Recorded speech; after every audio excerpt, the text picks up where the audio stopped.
Eh bien, nous sommes déjà arrivés à la 8e leçon de la 2e série.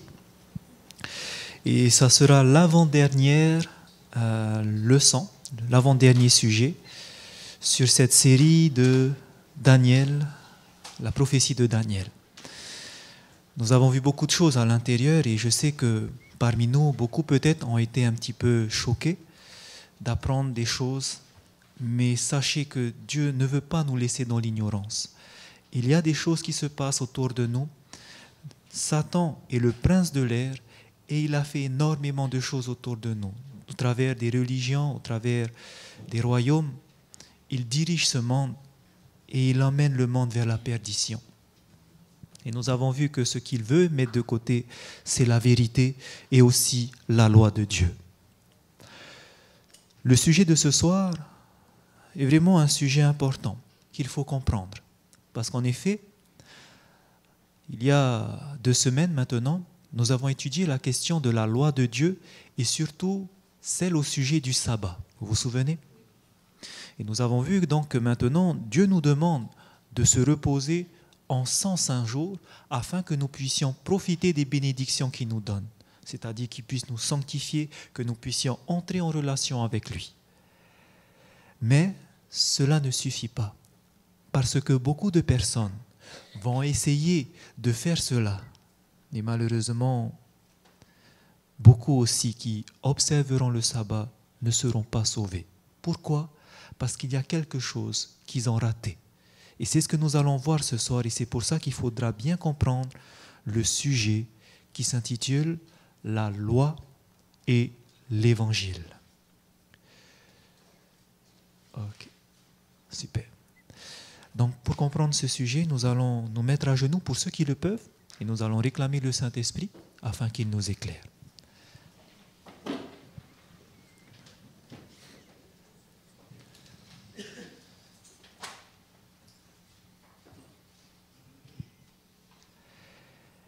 Éternel, notre Dieu,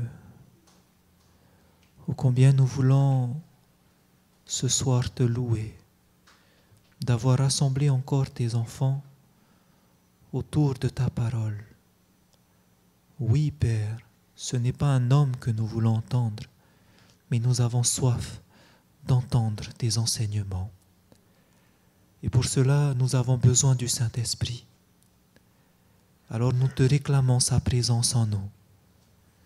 Puisses-tu mettre de côté toute pensée inutile, toutes nos inquiétudes, mais aide-nous à nous concentrer sur ta parole. Donne-nous l'intelligence de comprendre, afin que nous puissions vivre tes enseignements. Je te prie d'humilier celui qui va parler, que ce ne soit pas son intelligence qui parle, mais seulement toi. Alors puisses-tu placer les mots, humilie-le, afin que toi seul sois glorifié. Merci de nous entourer de tes anges puissants, et c'est en Jésus-Christ que nous aimerions te demander toutes ces grâces. Amen.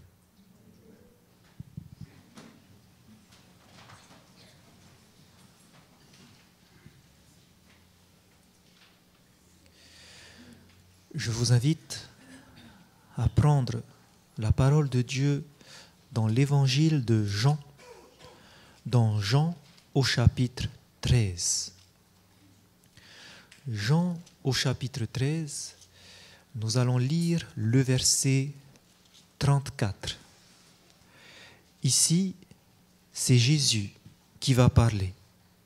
Et voici ce que Jésus dira dans Jean chapitre 13 au verset 34. Il est écrit « Je vous donne un commandement nouveau. Aimez-vous les uns les autres comme je vous ai aimé. Vous aussi, aimez-vous les uns les autres. À ceci, tous connaîtront que vous êtes mes disciples si vous avez de l'amour les uns pour les autres. » Au début du verset, Jésus dit bien « Je vous donne un commandement nouveau. » Quel est ce commandement nouveau? C'est que nous puissions nous aimer les uns les autres. Vous allez entendre beaucoup de personnes dire ceci. Lorsque Jésus est venu, il a apporté cet évangile qui consiste à s'aimer les uns les autres. La loi maintenant, nous ne devons plus la garder, mais seulement ce qu'il nous demande, c'est de garder pour chacun de nous cet amour. Comment on le sait? Il nous dit que c'est un commandement nouveau. Ce qui veut dire que la loi, l'ancien commandement, on ne la garde plus. Mais Jésus nous demande de changer, de prendre ce commandement qui est l'amour. Et donc vous entendrez beaucoup de personnes dire ceci, le plus important, c'est l'amour. Qu'en est-il de la parole de Dieu? Est-ce que c'est vrai que la loi, on peut la mettre de côté et seulement garder l'amour? Est-ce que c'est vraiment ce que Jésus voulait dire ici? Nous allons ensemble voir ce que la parole nous dit, premièrement au sujet de la loi de Dieu. Regardons ce que nous dit la parole de Dieu. Premièrement, dans Psaume, au chapitre 19, le verset 7. Qu'en est-il de cette loi? Psaume 19, verset 7, il est écrit « La loi de l'Éternel est parfaite, elle restaure l'âme. » Comment est la loi? Elle est parfaite. Et regardez ce que Jésus nous dit au sujet de Dieu, son Père. Dans Matthieu 5, verset 48, il dira « Soyez donc parfaits, comme votre Père céleste est parfait. » Nous venons de voir que la loi est comment? Parfaite. Comment est-ce qu'il est Dieu? Il est aussi parfait. Continuons. Lorsque nous prenons dans Psaume, au chapitre 19, le verset 8, il est écrit « Les commandements de l'Éternel sont purs, ils éclairent les yeux. » Comment est la loi de Dieu ici? Elle est pure. Que nous dit l'apôtre Jean dans 1 Jean chapitre 3 verset 3? Quiconque a cette espérance en lui se purifie comme lui-même est pur. Ici on nous parle de Dieu. Comment est-ce qu'il est Dieu ici? Pur. Comment est-ce qu'elle est la loi? La loi aussi est pure. Romains chapitre 7 verset 12. Il est écrit, la loi donc est sainte. Paul nous dit que la loi est sainte. Or, dans Apocalypse chapitre 4 au verset 8, ceux qui sont autour du trône de Dieu diront ceci. Ils ne cessent de dire jour et nuit, Saint, Saint, Saint est le Seigneur Dieu, le Tout-Puissant qui était, qui est et qui vient. Comment est-ce qu'il est Dieu? Il est saint. Comment est-ce qu'elle est la loi? La loi est sainte. Continuons dans Romains chapitre 7 au verset 12. Il est écrit que le commandement est saint, juste et bon. On a vu que la loi est sainte. Dieu est saint. La loi aussi est juste. Or, dans Deutéronome 32 verset 4, il est écrit « Il est le rocher. Ses œuvres sont parfaites, car toutes ses voies sont justes. C'est un Dieu fidèle et sans iniquité. Il est juste et droit. » La loi est sainte, juste et bonne. Dieu est saint. Dieu aussi est juste. Est-ce que Dieu est bon? Bien sûr. Luc 18, verset 19 nous dit ceci. Jésus lui répondit, « Pourquoi m'appelles-tu bon? Il n'y a de bon que Dieu seul. » La loi est sainte, juste et bonne. Dieu est saint, juste et bon. Quand nous continuons dans Psaume 111, versets 7 et 8, nous lisons ceci. « Les œuvres de ses mains sont fidélité et justice. Toutes ses ordonnances sont véritables, affermies pour l'éternité. » La loi a été établie pour l'éternité. La loi est donc éternelle. Qu'en est-il de Dieu? Psaume 90, verset 2. Avant que les montagnes fussent nées et que tu eusses créé la terre et le monde, d'éternité en éternité, tu es Dieu. La loi est éternelle. Dieu également est éternel. Selon la parole de Dieu, lorsque nous sondons, nous voyons que Dieu, les traits de caractère de Dieu sont les mêmes traits qui caractérisent sa loi. Nous comprenons donc que la loi de Dieu révèle son caractère. Et voici alors, puisque la loi de Dieu révèle le caractère de Dieu, est-ce que alors, comme on pense que Jésus le dit, il va changer ses commandements, il va donner de nouveaux commandements? Est-ce que Dieu change? Est-ce que son caractère peut changer? La parole de Dieu nous dit dans Malachie 3, verset 6, « Car je suis l'Éternel, je ne change pas. » Alors, est-ce que Jésus peut changer les commandements de son Père? Non. Il ne peut pas. Et donc, il faut comprendre alors, qu'est-ce que Jésus voulait dire en disant « Je vous donne un commandement nouveau ». Qu'est-ce que cela voulait dire? Ce n'est pas que la loi va changer parce que Dieu ne change pas. Jésus ne va pas alors changer ses commandements non plus. Pour comprendre cela, nous allons voir dans quelques versets. Mais avant, puisque nous voyons que la loi reflète le caractère de Dieu, nous allons prendre le temps de lire cette loi. Dans Exode chapitre 20, nous trouvons ceci à partir du verset 3. « Tu n'auras pas d'autre Dieu devant ma face. Tu ne te feras point d'image taillée. Tu ne prendras point le nom de l'Éternel ton Dieu en vain.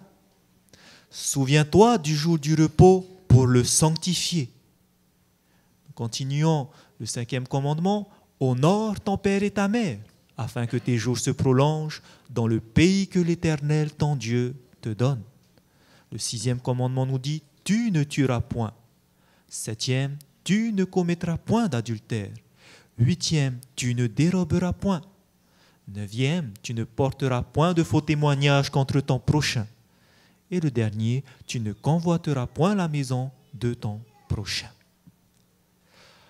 Lorsque nous lisons ces commandements, à première vue, les gens disent « Mais c'est comme des interdictions que Dieu nous met. » En réalité, c'est vrai que nous le lisons en français.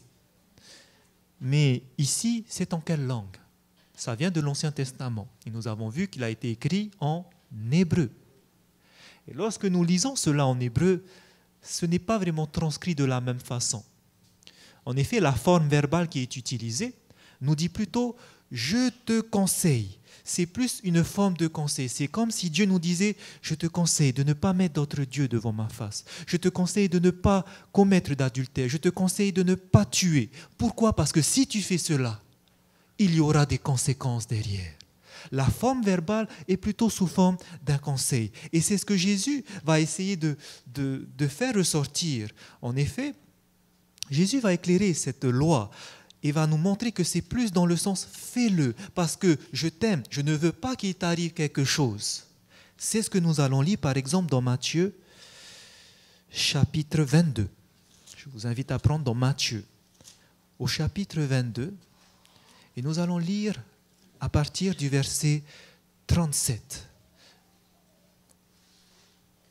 Matthieu chapitre 22, le verset 37. Donc là, c'est lorsque un pharisien va venir vers Jésus pour lui demander quel est le plus grand commandement. Et regardez la réponse de Jésus au verset 37. Il est écrit « Jésus lui répondit, « Tu aimeras le Seigneur ton Dieu de tout ton cœur, de toute ton âme et de toute ta pensée. C'est le premier et le plus grand commandement. Et voici le second qui lui est semblable. Tu aimeras ton prochain comme toi-même. » De ces deux commandements dépendent toute la loi et les prophètes. Comprenons bien ce que ça veut dire. est-ce que Jésus est en train d'ajouter 2 nouveaux commandements? Il nous dit bien au verset 40 que de ces 2 commandements dépendent toute la loi et les prophètes. Ça veut dire quoi? De ces 2 commandements va dépendre la loi. Que de la loi, elle va se résumer en ces 2 commandements. Si tu fais ces 2 commandements, eh ben c'est comme si tu accomplissais la loi. Ces 2 commandements dépendent de la loi. Ça va tout le monde? En effet, regardez, que nous dit le premier commandement que Jésus dit? D'ailleurs, ce n'est pas un nouveau commandement, parce que le premier, quand Jésus dira « Tu aimeras le Seigneur ton Dieu de tout ton cœur, de toute ton âme et de toute ta pensée », Dieu l'a déjà dit dans Deutéronome 6, verset 5, vous pourrez le lire. Et le deuxième, tu aimeras ton prochain comme toi-même, ce n'est pas non plus un nouveau parce que Dieu l'a déjà dit dans Lévitique 19, verset 18. Mais simplement, Jésus nous dit, voici ces 2 commandements que Dieu a déjà donnés. Ces 2 commandements, vous allez voir que de ces 2 commandements dépendent la loi. Si vous faites ces 2-là, c'est comme si vous avez fait la loi. En d'autres mots, ces 2 commandements vont résumer la loi. En effet, vous vous souvenez des 4 premiers commandements? Tu n'auras pas d'autre Dieu devant ma face, tu ne te feras point d'image. Ça concerne qui, ça? C'est entre nous et Dieu. Et Dieu nous dit, aime le Seigneur, ton Dieu, de tout ton cœur. Parce que si tu aimes Dieu, qu'est-ce que tu vas faire? Est-ce que tu auras d'autres dieux devant ma face? Non. Est-ce que tu vas te faire des images taillées? Non. Est-ce que tu vas prononcer son nom en vain alors que tu sais qu'il est saint? Non. Est-ce que tu vas violer ce jour qu'il te donne? Non. Parce que si tu l'aimes, tu vas faire ce commandement. De même, le deuxième nous disait, tu aimeras ton prochain comme toi-même. Et vous vous souvenez, les 6 autres commandements, c'est entre qui et qui? Entre nous et notre prochain. En d'autres termes, si j'aime mon prochain comme moi-même, si j'aime celui qui est en face de moi, est-ce que je vais le tuer? Est-ce que je vais convoiter sa femme? Non. Si j'aime mes parents, est-ce que je vais les déshonorer? Non. Si j'aime mon ami, est-ce que je vais porter de faux témoignages sur lui? Non. Nous comprenons alors que le deuxième commandement qu'il donne Jésus, tu aimeras ton prochain, va résumer les 6 derniers commandements. C'est pour cela que la loi, finalement, elle est basée sur l'amour, n'est-ce pas? La loi est basée sur l'amour. Si j'aime mon Dieu, je garderai les 4 premiers commandements. Si j'aime mon prochain, je garderai les 6 autres commandements. Si j'ai de l'amour, je vais donc garder la loi de Dieu. C'est ce que Paul va prononcer dans Romains chapitre 13. Regardez ce que Paul également va enseigner aux Romains. Dans Romains chapitre 13, et nous allons lire le verset 8. Romains chapitre 13, au verset 8, il est écrit « Ne devez rien à personne, si ce n'est de vous aimer les uns les autres, car celui qui aime les autres accomplit quoi? La loi. En effet, les commandements, tu ne commettras point d'adultère, tu ne tueras point, tu ne déroberas point, tu ne diras point de faux témoignages, tu ne convoiteras point, et ce qu'il peut y avoir se résume dans cette parole, tu aimeras ton prochain comme toi-même. L'amour ne fait point de mal au prochain. L'amour est donc l'accomplissement de la loi. Jésus ne nous dit pas de ne pas garder les commandements, mais tout simplement, il éclaire ce que veut dire ces commandements. Aimez-vous les uns les autres et aime ton Dieu de tout ton cœur, de toute ton âme et de toutes ses pensées. Et c'est pour cela que finalement, si j'aime mon Dieu, à ce moment-là, sa loi, je vais la mettre en pratique. C'est pour cela que vous ne pouvez pas garder simplement la loi de vous-même. D'abord, il faut faire quoi? Il faut l'aimer. Si on n'aime pas Dieu, vous ne pourrez pas faire les 4 premiers. Si vous n'aimez pas Dieu, vous n'allez pas aimer votre prochain parce que ça demande de l'humilité. Et donc, c'est pour ça que Jésus va dire que si vous m'aimez. Dans Jean 14, verset 15. Si vous m'aimez, gardez mes commandements. Si vous ne m'aimez pas, ça ne sert à rien, autrement dit. Vous n'y arriverez pas. Parce que l'amour, c'est ce qui va accomplir cette loi. Donc, si nous revenons dans Jean chapitre 13, quand Jésus disait dans Jean chapitre 13 au verset 34, « Je vous donne un commandement nouveau, aimez-vous les uns les autres », est-ce que ça voudra dire que Jésus est en train de dire « laissez la loi de côté, seulement aimez-vous » ? Non. Qu'est-ce que ça veut dire alors « je vous donne un commandement nouveau » ? Regardez bien ce que ça veut dire. Si vous ne comprenez pas bien la signification d'un verset et que vous voyez qu'il est en contradiction avec tout le reste, je vous invite à avoir ce qu'on appelle une concordance grec et hébreu. Vous trouvez ça sur Internet. Vous prenez le verset que vous ne comprenez pas et vous allez sur le mot « nouveau » parce que c'est celui-là qui nous inquiète. Qu'est-ce que ça veut dire un commandement ? Et vous allez voir que lorsqu'on va prendre ce mot « nouveau », eh bien, en grec, ils ont deux façons de décrire le mot « nouveau ». Le premier mot pour « nouveau » en grec, ils utilisent le mot « néos ». Et un autre mot pour dire aussi « nouveau », c'est le mot « kainos ». Et là, il faut faire la différence. Pourquoi ces deux mots ? Tout simplement. Néos, ça veut dire quand quelque chose est neuf. Ce n'est plus la même chose, c'est tout nouveau. OK ? Kainos, ça veut dire, c'est la même chose, mais c'est encore mieux, c'est plus joli, c'est embelli. Je donne un exemple. Cela fait 10 ans que mes parents m'ont acheté une Vitara.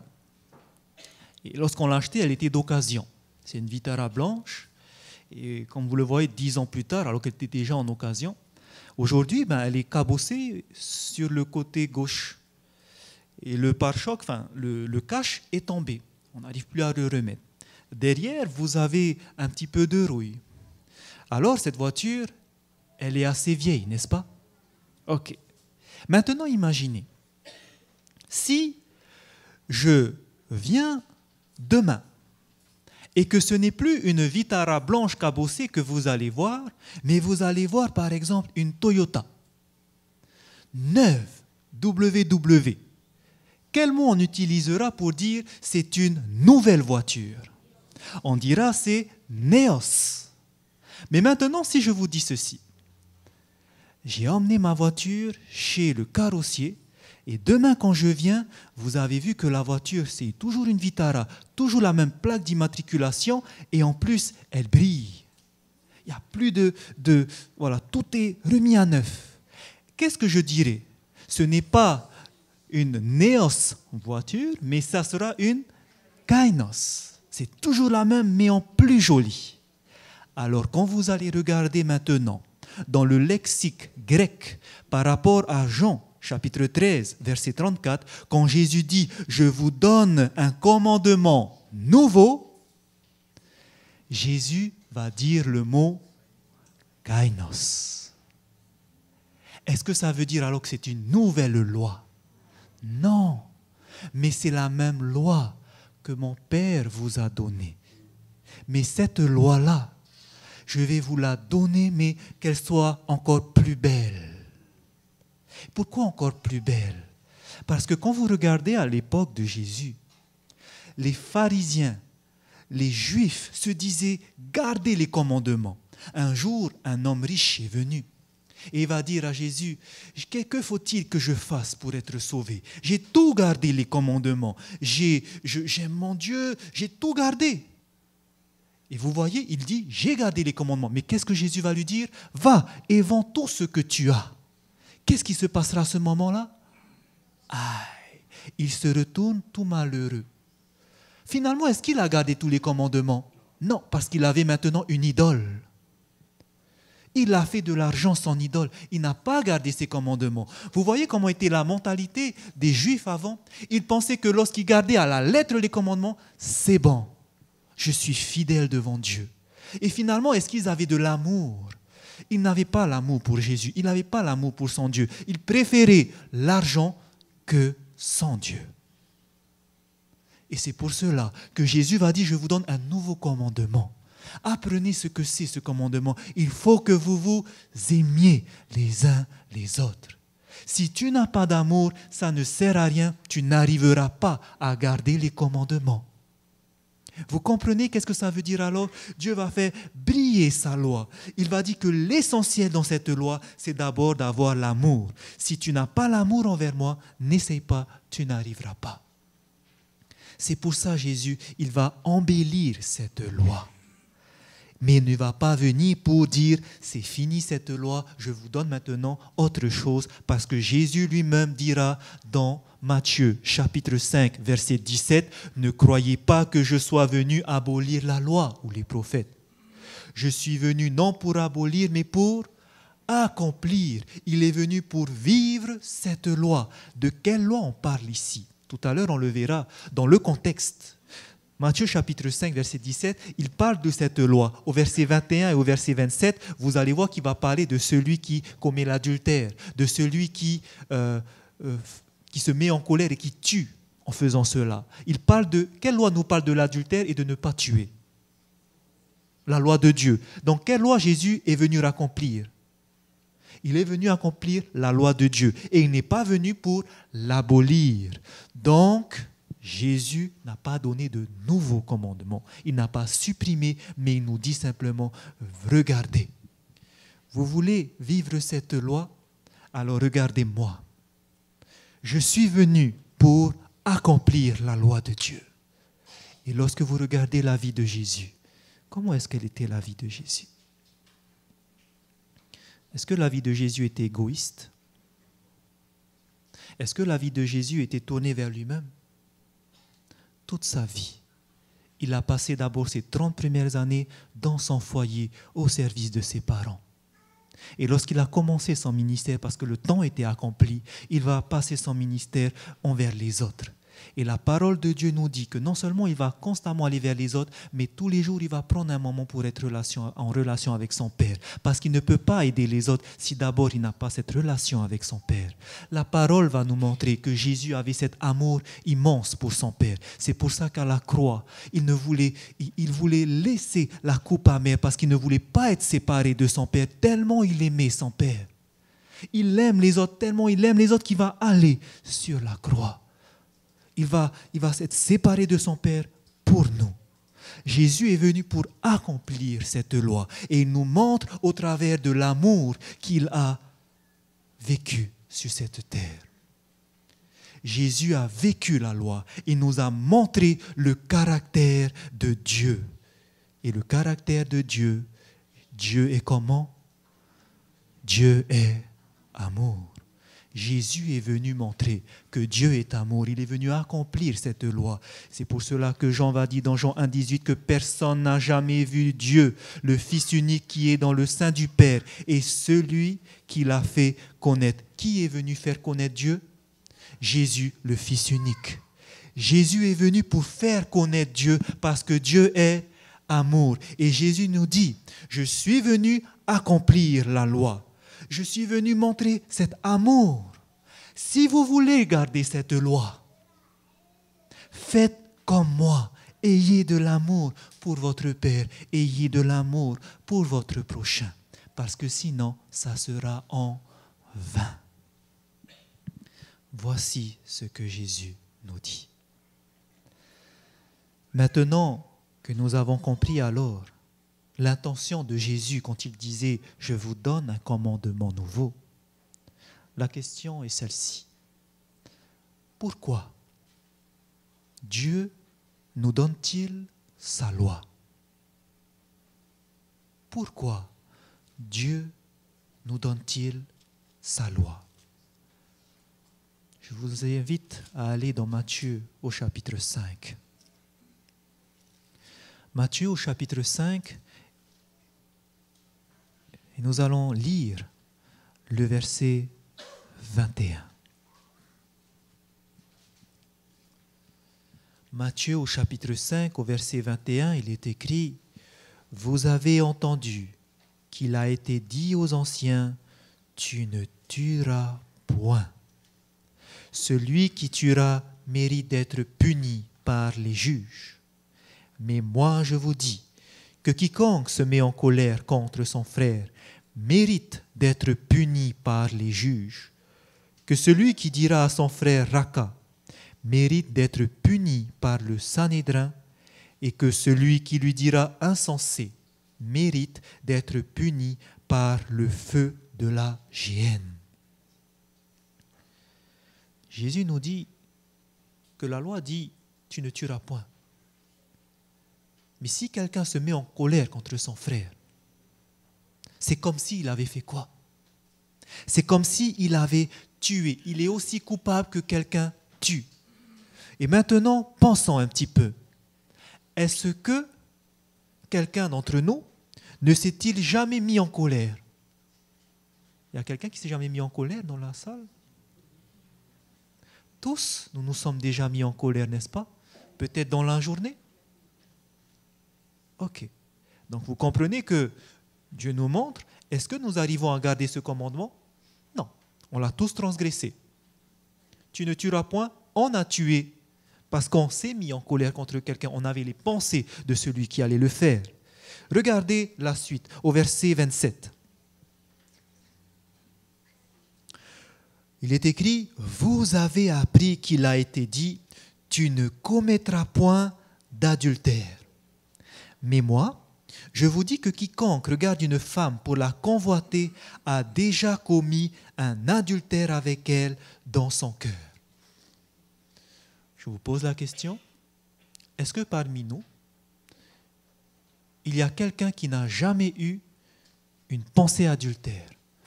Un homme vient devant, jamais il a pensé avoir une relation sexuelle avec lui dans sa tête. Une fille, si c'est un homme, passe devant elle. Une jolie fille. Est-ce qu'il y a un homme qui n'a jamais eu cette pensée adultère envers cette femme?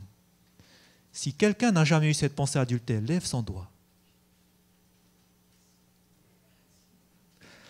Vous allez voir que Jean va vous dire, vous êtes des menteurs. Pourquoi?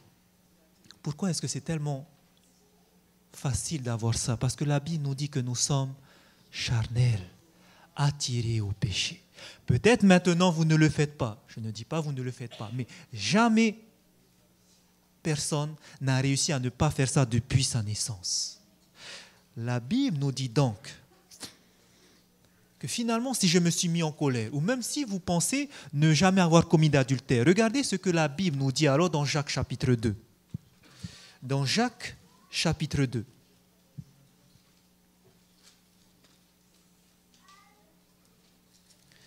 Hébreux, Jacques chapitre 2.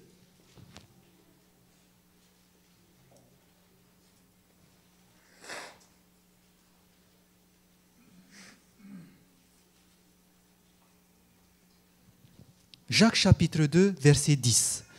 Même si vous avez jamais commis d'adultère, peut-être en pensée, je pense que tous nous nous sommes déjà mis en colère. Regardez le verset 10. Il est écrit, car quiconque observe toute la loi, mais pêche contre un seul commandement, devient coupable de tous. Si déjà on s'est mis en colère contre quelqu'un, la parole de Dieu nous dit, tu as transgressé toute la loi. Parce que c'est vrai, tous nous les avons transgressés. Vous pouvez faire une étude sur la spiritualité de la loi. Regardez chaque commandement, qu'est-ce que ça veut dire? Vous allez voir que tous, on les a transgressés. Tous. Donc maintenant, que se passe-t-il lorsque nous transgressons contre la loi? Regardez dans 1 Jean chapitre 3. 1 Jean, chapitre 3, au verset 4. 1 Jean, chapitre 3. 1 Jean, juste après, chapitre 3, au verset 4. Il est écrit. 1 Jean 3, verset 4. Quiconque pêche transgresse la loi, et le péché est la transgression de la loi. Ok. Est-ce que nous avons tous transgressé la loi? Oui. Tous nous avons déjà transgressé dans notre vie la loi. Et donc, si nous avons transgressé la loi, qu'est-ce que nous avons fait? Selon le verset 4. Nous avons péché. En d'autres mots, nous sommes quoi? Nous sommes des pécheurs. On comprend alors que finalement, s'il n'y avait pas de loi, est-ce que j'aurais su que je serais un pécheur? Non. Parce que la loi m'a montré tu ne feras pas ça et que j'ai vu que j'ai fait le contraire, je reconnais que je suis un pécheur. Donc le premier objectif de la loi, pourquoi Dieu nous donne sa loi? C'est premièrement pour nous montrer notre état. La parole de Dieu nous dit c'est comme lorsqu'on plonge nos regards dans un miroir. Lorsque je regarde dans un miroir, qu'est-ce que je vois? Je vois comment je suis. Et s'il n'y avait pas de loi, je ne vais pas voir que je suis un pécheur. Mais maintenant qu'il y a la loi, je vois que waouh, j'ai des taches dans mon cœur. Je suis un pécheur. Et c'est le premier but de la loi. Ensuite, une fois que la loi me montre que je suis un pécheur, qu'est-ce que la parole de Dieu me dit dans Romains chapitre 6. Romains chapitre 6, nous allons lire le début du verset 23. Romains chapitre 6 au verset 23, le début du verset nous dit ceci: car le salaire du péché, c'est la mort. Donc Dieu me dit, voici ma loi. Je regarde dedans et je vois que je suis un pécheur. Mais non seulement Dieu me dit, tu es un pécheur, mais en plus il nous dit, le salaire du péché, c'est la mort. Et la mort dont on parle ici, nous avons déjà vu, ce n'est pas cette mort, le sommet de la mort, mais c'est la mort éternelle.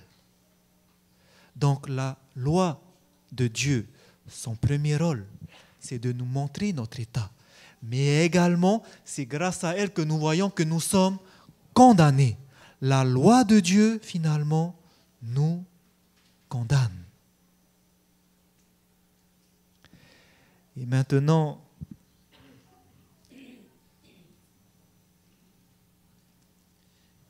que nous voyons que nous sommes condamnés, eh bien, on se dit, on est perdu, n'est-ce pas? Si on comprend qu'on a tous péché, on comprend qu'on mérite cette mort éternelle, on est tous des damnés. Cette expérience, Paul l'a fait. Regardez au prochain chapitre, Romains chapitre 7, au verset 18.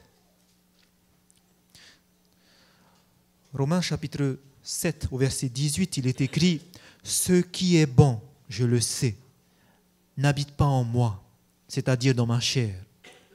J'ai la volonté, mais non le pouvoir de faire le bien.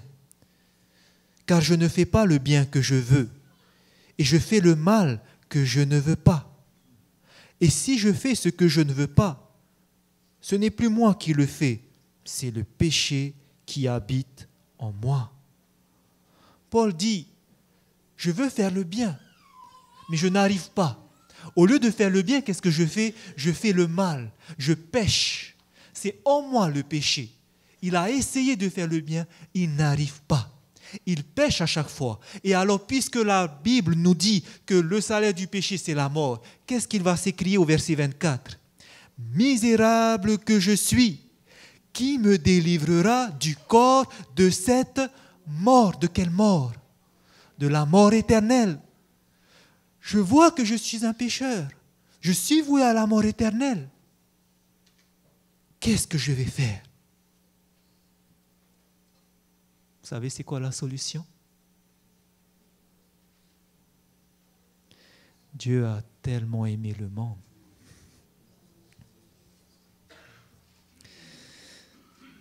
qu'il a donné son Fils unique, afin que quiconque croit en lui ne périsse pas, mais qu'il ait la vie éternelle. Car le salaire du péché, c'est la mort, mais le don gratuit de Dieu, c'est la vie éternelle en Jésus-Christ. C'est ce qu'il nous dit au verset 25, Romains 7, 25. Grâce soit rendue à Dieu par Jésus-Christ notre Seigneur. Ainsi donc, moi-même, je suis par l'entendement esclave de la loi de Dieu et je suis par la chair esclave de la loi du péché. Regardez le verset 1 du chapitre 8. Il n'y a donc maintenant aucune condamnation pour ceux qui sont en Jésus-Christ, qui marchent non selon la chair, mais selon l'Esprit. Finalement, Dieu me montre, tu es pécheur? Eh bien, je vais te montrer maintenant ma grâce. Car là où le péché abonde, la grâce surabonde. Dieu nous montre maintenant son Fils. Et c'est ce que nous comprenons. C'est ce que Paul également va décrire dans Galates au chapitre 3. Galates, chapitre 3. Galates, chapitre 3. Et nous allons lire le verset 24. Galates 3 au verset 24. Il est écrit, « Ainsi, la loi a été comme un pédagogue pour nous conduire à Christ, afin que nous fussions justifiés par la foi. » Ok. On nous dit, la loi a été comme un pédagogue. Le mot pédagogue ici, c'est le mot pédagogos. Pédagogos, c'est pas pédagogue comme on pense ici, quelqu'un qui instruit. Mais ce mot-là, pédagogos, ce pédagogue, c'était un esclave. Un esclave, lorsque les Romains avaient des enfants, ils les envoyaient à l'école. Et il y avait un esclave, un serviteur, qui va suivre l'éducation de cet enfant. C'est lui qui va l'aider dans ses devoirs et c'est lui surtout qui va le corriger quand ça ne va pas. C'est lui qui va l'emmener à l'école pour pas qu'il chape école, par exemple. Donc il est toujours derrière l'enfant et il le corrige quand ça ne va pas. Il avait le droit de le taper, de le corriger.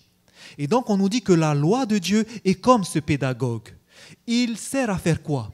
La loi nous sert, il est toujours derrière nous pour nous guider vers qui ? Pour nous guider vers Jésus-Christ. C'est pour ça que quand je vois la loi, je vois, waouh, je n'arrive pas à faire ceci. Seigneur, j'ai péché. Seigneur, je vois que je ne t'aime pas assez. Je vois que je n'aime pas mon prochain. Je vois que je suis un pécheur. La loi me montre finalement cela et il me tourne vers Jésus-Christ. Galates 3, 24, ainsi la loi était comme un pédagogue pour nous conduire vers Christ. Pour que nous fussions quoi ? Pour que nous puissions être justifiés par la foi. On va voir cela après. Maintenant, la foi étant venue, nous ne sommes plus sous ce pédagogue. Ok, on verra ce verset juste après. Qu'est-ce que ça veut dire ? La loi me mène vers Jésus-Christ. Et maintenant que je suis en Jésus-Christ, je ne suis plus sous ce pédagogue. Ça veut dire que je ne suis plus sous la loi. Qu'est-ce que ça veut dire ? Est-ce que ça veut dire alors que quand je vais vers Jésus, eh bien, je n'ai plus à garder les commandements ? N'oubliez pas quel était le rôle de la loi. La loi, elle nous mène vers qui ? Vers Christ, parce qu'elle nous condamne, elle nous montre qui on est. Maintenant que je suis en Christ, la loi, elle faisait quoi aussi ? Non seulement la loi, elle nous guidait, mais surtout, elle nous condamnait. Maintenant que je suis en Christ, est-ce que je suis encore sous la condamnation de la loi ? Non. C'est pour ça qu'on comprend qu'on nous dit que nous ne sommes plus sous ce pédagogue. Et pourquoi maintenant on a cette condamnation ? Parce que c'est Jésus qui a pris notre condamnation. Regardez dans 1 Corinthiens chapitre 1. Voilà. Donc ce n'est pas qu'on ne va plus garder la loi, mais c'est simplement qu'on n'est plus sous la condamnation de la loi. Parce que maintenant, je ne suis plus condamné, mais parce que j'ai la foi en Christ, que se passe-t-il dans 1 Corinthiens 1, au verset 30 ? Or, c'est par lui que vous êtes en Jésus-Christ, lequel, de par Dieu, a été fait pour nous sagesse et justice et sanctification et rédemption, comme il est écrit. Ça veut dire quoi? Que Jésus maintenant, c'est lui qui est devenu justice pour nous. Il nous a justifiés. Parce que la loi nous condamne. Et si la loi te condamne, tu dois payer. Tu dois payer de la mort éternelle. Mais maintenant, quelqu'un est venu. C'est qui ce quelqu'un? C'est Jésus-Christ. Et qu'est-ce que Jésus-Christ a fait? Il a payé ta condamnation. Jésus-Christ a payé ta condamnation. Il a été fait justice pour toi. Et qu'est-ce que ça veut dire? Il a été fait justice pour toi. Pourquoi tu n'as plus à être condamné? Pourquoi on nous dit il est ta justice? Parce que la justice dont on parle, c'est que Jésus a été juste jusqu'à la fin. En effet, la Bible nous dit, car nous n'avons pas un souverain sacrificateur qui ne puisse compatir à nos faiblesses.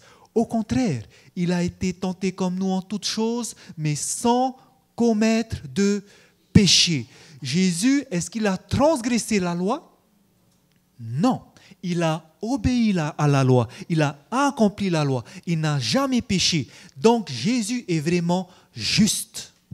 Et sa justice qu'il a vécue ici sur terre, il nous dit, je te donne ma justice. Il a été fait pour nous justice. Ce qui veut dire que cette loi qui te condamne, eh bien Dieu ne te voit plus comme un pécheur. Parce que qui t'a donné sa justice? Jésus-Christ. Quand Dieu te regarde maintenant, qu'est-ce qu'il va voir? On voit cette image dans Zacharie, quand le sacrificateur Josué va venir avec un vêtement sale. Satan, l'accusateur, va l'accuser. Mais qu'est-ce qu'on va dire? Ôtez-lui le vêtement sale et revêtez-lui d'un habit blanc. Maintenant, Dieu ne nous voit plus avec ce vêtement sale. Il nous voit avec cet habit blanc qui est la justice de Christ, la vie de Jésus. Il voit, waouh, il n'a jamais péché. Au contraire, il a vécu la loi. Est-ce que c'est moi qui l'a fait réellement? Non, mais c'est la justice de Jésus-Christ. Dieu me voit avec cette justice. C'est pour ça que je ne suis plus condamné. Maintenant, Dieu voit un juste. Il a accompli la loi. Et tout cela, c'est grâce à qui? C'est grâce à moi. C'est pour cela que le verset 31 nous dit que celui qui se glorifie dans le Seigneur Jésus-Christ. C'est lui qui a tout fait pour nous. Et pour imaginer, j'aimerais vous montrer ceci. Nous avons vu que la loi nous montre donc que nous sommes pécheurs. La loi, finalement, elle nous condamne. Et maintenant, Dieu nous dit, voici la bonne nouvelle. Je t'aime tant que je t'ai donné mon fils. Va vers lui. Il va te donner sa justice. Et maintenant que je vais vers Christ, est-ce que la loi encore me condamne? La loi ne me condamne plus. Dieu m'a donné la justice du Christ. Je ne suis plus condamné. C'est cela l'évangile. Mais maintenant que je suis plus condamné, maintenant que Jésus-Christ m'a libéré de la condamnation du péché, est-ce que je vais garder la loi? Parce que là, beaucoup vont dire, ben non, maintenant on est justifié, Jésus a tout fait, je n'ai plus besoin d'obéir la loi, il faut juste que je garde l'amour. Est-ce que je vais continuer à obéir les 10 commandements? Puisque Jésus nous a sauvés, devons-nous garder la loi? Je vous invite à prendre dans Hébreux chapitre 8. Hébreux chapitre 8.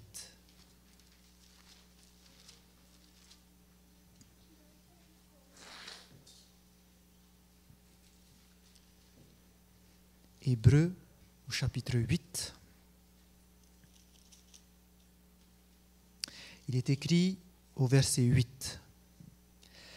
Car c'est avec l'expression d'un blâme que le Seigneur dit à Israël, voici les jours viennent, dit le Seigneur, où je ferai avec la maison d'Israël et la maison de Juda une alliance nouvelle.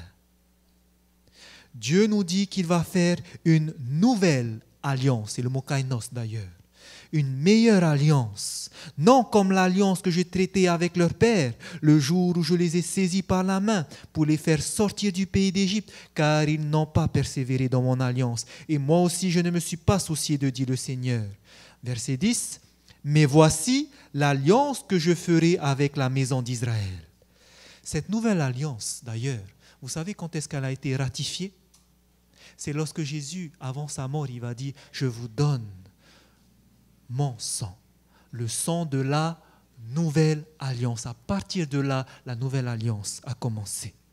Mais voici l'alliance que je ferai avec la maison d'Israël ces jours-là, donc au temps de Jésus. Dit le Seigneur, qu'est-ce qu'il va faire maintenant? Je mettrai mes lois dans leur esprit. Je les écrirai dans leur cœur et je serai leur Dieu et ils seront mon peuple. Qu'est-ce que Dieu va faire avec cette loi? Cette loi qu'on n'arrivait pas à obéir. Cette loi parce qu'on était toujours pécheurs. Je vois, je n'arrive pas à garder. Qu'est-ce que Dieu va dire? Je vous fais une nouvelle alliance. Cette nouvelle alliance va faire que cette loi-là, je vais les écrire dans vos pensées. Je vais les écrire dans votre cœur. Ça veut dire on va pas suivre les lois. Ça veut dire qu'on va vivre complètement les lois. Israël n'a pas réussi à garder les lois. Pourquoi? Parce qu'il n'avait pas l'amour envers moi. Mais maintenant, en Jésus-Christ, vous allez comprendre c'est quoi l'amour. Et maintenant, vous allez pouvoir vivre cette loi. Ces lois, je vais les écrire non sur des tables de pierre, mais sur des tables de chair. Vous allez pouvoir obéir à ma loi parce que maintenant, je vais vous donner comment obéir à ma loi. Ça ne sera pas par votre propre force. Vous n'y arriverez pas. Mais d'abord, regardez combien je vous aime. Regardez mon amour. Et maintenant que vous avez vu cela, vous serez attirés à obéir. Et c'est ce que Paul va dire aux Philippiens 2, verset 13. Car c'est Dieu qui produit en vous le vouloir et le faire selon son bon plaisir. Pourquoi je vais pouvoir garder cette loi? Parce que je ne vais pas le faire par nos propres forces. Parce que j'aime mon Dieu. Maintenant, qui va m'aider à faire la loi? Qui va m'aider à vouloir obéir à Dieu? C'est Dieu qui va faire cela. Je ne vais pas faire de ma propre force. Mais Dieu me dit, je vais t'aider par mon Esprit Saint. Il va t'aider à garder la loi de Dieu. Vous comprenez alors ce que veut dire la différence entre la loi et l'évangile. Ce n'est pas que l'évangile est venu, on n'est plus sous la loi. Non. Au contraire, qu'est-ce qui nous permet de garder la loi? Tout d'abord, c'est la justice de Christ. Tout a déjà été fait. On a été libéré du péché parce que Jésus-Christ est venu. Il a payé notre condamnation. Et en plus, il a vécu la loi à la lettre. Cette justice qu'il a vécue, il te la donne. Dieu ne te regarde plus comme un pécheur, mais il te regarde comme quelqu'un qui a gardé la loi de Dieu. Mais maintenant que tu es sauvé, est-ce que tu vas continuer à transgresser cette loi? Nous avons vu que non. Maintenant, tu vas pouvoir obéir à la loi. Pas de tes propres forces, parce que mon esprit va te donner le vouloir et le faire afin que tu vives cette loi. Je vais écrire cela dans ton cœur. C'est pour cela qu'on ne peut pas séparer l'évangile de la loi. Ça va ensemble. Parce que j'aime mon Dieu, je vais l'obéir. Et c'est ce que Paul va résumer dans Éphésiens au chapitre 2. Ce n'est pas parce que maintenant je suis sauvé que je ne vais pas faire les œuvres de la loi. Éphésiens au chapitre 2, au verset 8, il est écrit. Éphésiens chapitre 2, au verset 8, il est écrit « Car c'est par la grâce que vous êtes sauvés, par le moyen de la foi. Et cela ne vient pas de vous, c'est le don de Dieu. » Vous comprenez? Ici, on nous parle de l'évangile. Vous êtes sauvés grâce à la foi que je vous donne pour croire en mon Fils Jésus-Christ. Maintenant, est-ce que nous n'allons pas obéir à la loi?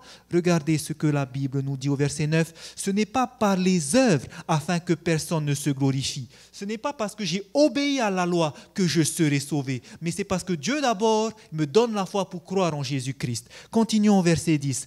Car maintenant, nous sommes son ouvrage, ayant été créés en Jésus-Christ. Maintenant, je suis né de nouveau. J'ai été créé en Jésus-Christ. C'est l'Esprit qui vit en moi. J'ai été créé en Jésus-Christ pour faire quoi maintenant? Pour de bonnes œuvres que Dieu a préparées d'avance afin que nous les pratiquions. Ces œuvres, ce sont les œuvres de la loi. Quand j'aime mon prochain, je vais faire des œuvres envers mon prochain. Quand j'aime mon Dieu, je vais aller garder le jour du sabbat. Pas parce que je veux être sauvé, mais parce que j'ai déjà été sauvé. Et maintenant que j'ai été sauvé, Dieu, j'ai été créé en Jésus-Christ pour ses bonnes œuvres. Qui a préparé ces œuvres? Que Dieu a préparé d'avance. Dieu a préparé ces œuvres pour faire quoi? Pour que je puisse maintenant les violer, afin que nous les pratiquions. Est-ce que vous avez compris le lien entre l'évangile et la loi? Maintenant que j'ai été sauvé, je vais obéir à la loi, pas de ma propre force, mais au travers de la puissance du Saint-Esprit, de telle sorte à ce que, quand l'apôtre Paul dira dans Galates 2, verset 20, que j'ai été crucifié avec Christ. Et si je vis, ce n'est plus moi qui vis, mais c'est Christ qui vit en moi. C'est le Saint-Esprit, l'Esprit de Jésus, l'Esprit de son Père qui vivra en moi. Et c'est lui qui va vivre. Parce que moi, qu'est-ce que je suis maintenant? J'ai été crucifié avec Christ. Ça veut dire quoi, crucifié? Vous savez, il y a deux choses qu'il faut entendre par là. Quand je suis crucifié, je suis vivant? Non. Je suis mort, n'est-ce pas? Est-ce que lorsque quelqu'un va te dire quelque chose qui est méchant, si tu es crucifié, si tu es mort, est-ce que tu vas répliquer? Non. On te dit une grossièreté. Si tu es en Christ, si tu es crucifié, est-ce que tu vas répliquer? Non, parce que je suis comment? Crucifié avec Christ, je suis mort. Et ça, j'aime bien garder cette idée en moi, parce que quand on me fait du mal, eh bien, ça ne me fait rien. Parce que je me dis, Hérémona, il est mort. Vous pouvez dire toutes les bêtises derrière mon dos. Ça ne va rien me faire. Toutes ces bêtises qui sont fausses, vous pouvez me dire, ça ne me fait rien. Pourquoi? J'ai été crucifié avec Christ. Je suis mort. On peut me dire n'importe quoi, on peut me faire du mal, ce n'est pas grave. Je suis mort. Mais aussi, ça va plus loin. Quand Paul utilise le mot crucifié, vous savez, pour être mort comme ça, la crucifixion, ce n'était pas une mort rapide, n'est-ce pas? La crucifixion, c'était une mort lente. On nous dit qu'au temps des Romains, il y en avait qui arrivaient à tenir 2 semaines sur la croix. 2 semaines. C'est une mort lente. On mettait en moyenne 3 jours, 4 jours pour mourir. Et on mourait parce qu'on était asphyxié tellement, on était écrasé par le poids, nos poumons étaient comme ça, on n'arrivait plus à se relever. Et du coup, c'était cette mort lente qu'on n'avait plus de force quand on mourait. C'est une mort lente. Et c'est pour ça d'ailleurs qu'on était surpris que Jésus était mort seulement 6 heures après sa crucifixion. C'était rare, on n'a jamais vu ça. C'est une mort lente, ça veut dire quoi? Que pour faire mourir le moi, est-ce que ça va être rapide?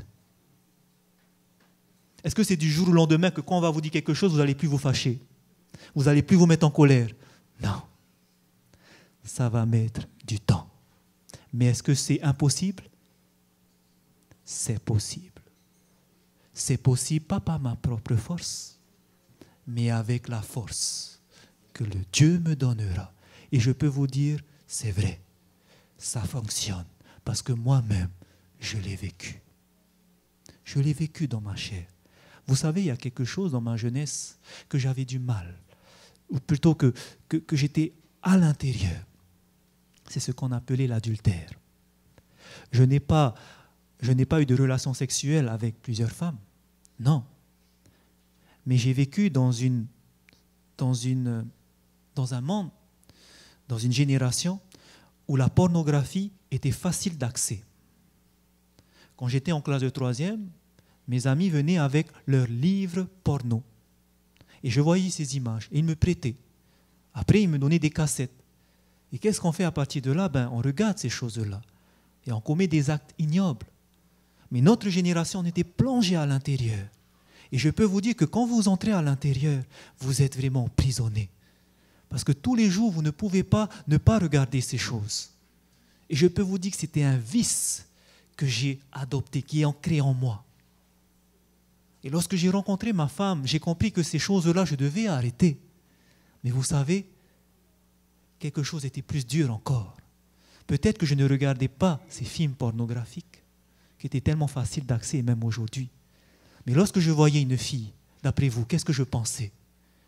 Ces images que j'avais regardées pendant longtemps, ça me revenait à chaque fois. Je voyais une publicité, une femme, même si elle n'était pas dénudée, mais je voyais qu'elle était jolie, qu'est-ce qui se passait en moi? Je convoitais cette femme. Je commettais l'adultère en pensée, quotidiennement, tous les jours. Mais lorsque j'ai rencontré Jésus-Christ et que j'ai appris que Dieu ne me demande pas de continuer à pécher, parce qu'il n'est pas venu me sauver dans mes péchés, mais il est venu me sauver de mes péchés, qu'il est venu me libérer de l'esclavage du péché, j'ai compris que c'était possible. Lorsque Dieu a dit, par exemple, à cet homme qui était aveugle, maintenant, il a mis la boue, va te rincer au réservoir de Siloé. Vous savez qu'il a été guéri. Vous savez pourquoi il a été guéri? Parce qu'il a cru d'abord que Jésus pouvait le faire. Quand Jésus a dit va te rincer, il savait que Jésus peut le faire. Quand Jésus va dire au paralysé, lève-toi, prends ton lit et marche. Est-ce qu'il a dit non, c'est impossible? Je suis paralysé depuis longtemps. Non. Mais il va faire quoi? Il va se lever. Qu'est-ce qu'il a fait qu'il a été guéri? C'est sa foi. Quand il a cru que Jésus a dit ça, il a cru, ok Jésus, tu m'as dit ça, je vais le faire. Jésus nous dit, je t'ai libéré de l'esclavage du péché. Moi, j'ai cru en ça. Et j'ai cru que Dieu pouvait me libérer de l'esclavage, de l'adultère. Et vous savez ce qu'il a fait? Ça m'a demandé du temps. Mais je peux vous dire que quelques mois après, j'ai eu des épreuves. Mais j'ai compris que l'Esprit m'aidait dans mes épreuves, qu'il n'y avait aucune tentation qu'il m'ait donnée, qui n'était humaine, parce que Dieu qui est fidèle ne permettra pas que je sois tenté au-delà de mes forces. Mais avec la tentation, il permettra aussi d'avoir la victoire dessus au travers du Saint-Esprit. Et je savais que je ne pouvais pas faire tout seul, mais je comptais sur le Saint-Esprit. Le matin, je priais, Seigneur, aide-moi de ne pas avoir ces pensées adultères. Dans la journée, je voyais une jolie fille, qu'est-ce qui se passait? Dans ma tête, je me dis, ne le regarde pas. Dieu te donnera la force parce que tu as demandé ce matin. Et boum, je détournais mon regard. Je n'avais pas ces pensées. Je voyais une autre publicité avec une femme dénudée. Je me souviens, j'ai eu déjà la victoire. Dieu me dit, tu ne peux le faire. Et alors, je détourne mes regards. Je n'ai pas eu ces pensées adultères grâce à la puissance de Dieu qui m'a aidé à éviter. Et je répétais ça tous les jours,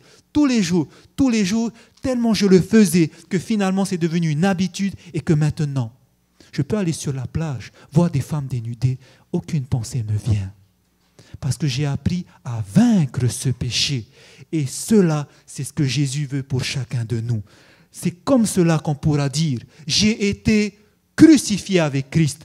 Si je vis, ce n'est plus moi qui vis, mais c'est Christ qui vit en moi. Mais pour cela, il faut croire que Jésus va le faire. Il faut croire que quand Jésus a dit ça, il va le faire. Et c'est pour cela, frères et sœurs, que ça commence tout d'abord par aimer votre Dieu.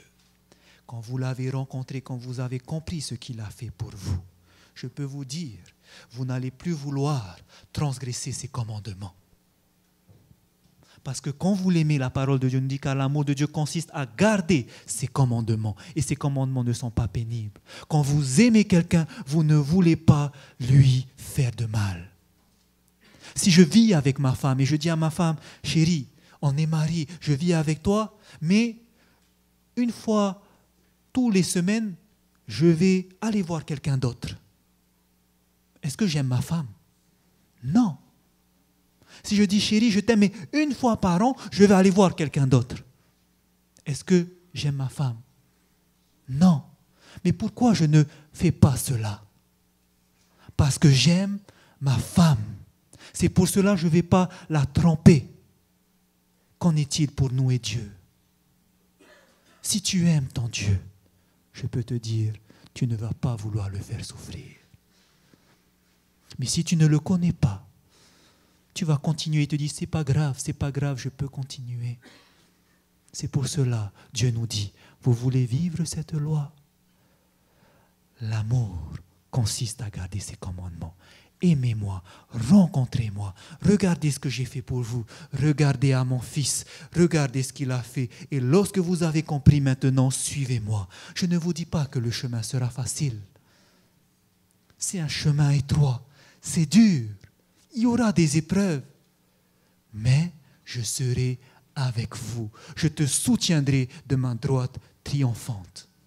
Et c'est ce que Jésus nous dit à chacun de nous. Dieu veut que nous puissions refléter son caractère. Parce que l'évangile que nous allons partager, ce n'est pas seulement de la bouche, mais c'est quelque chose que nous devons vivre. C'est une puissance. Si on a vécu, les gens vont croire. Et c'est pour cela, si vous voulez également partager cet évangile, vivez cet évangile dans votre vie. Mais ça commence par aimer Dieu. Contempler Jésus-Christ. Et lorsque nous allons le contempler, je peux vous dire, vous n'allez plus vouloir le faire souffrir. Est-ce que ce soir, c'est votre souhait de pouvoir suivre Jésus-Christ? Peu importe les circonstances, peu importe les barrières qui sont devant vous, est-ce que vous voulez le faire? Est-ce que vous voulez marcher sur ce chemin étroit? Frères et sœurs, ce n'est pas en vain que vous allez le faire. Parce que derrière, ce n'est pas une vie de 100 ans en plus que vous aurez, mais ça sera l'éternité avec Dieu le Père, Dieu le Fils. Est-ce que vous voulez suivre Jésus-Christ? Moi, j'ai choisi de le faire. Si vous voulez le faire, frères et sœurs, n'allez jamais tout seul, mais allez avec Dieu. Demandez-lui tous les jours son esprit, afin qu'il vous guide et qu'il vous dirige. Que le Seigneur puisse vous bénir, frères et sœurs. Amen.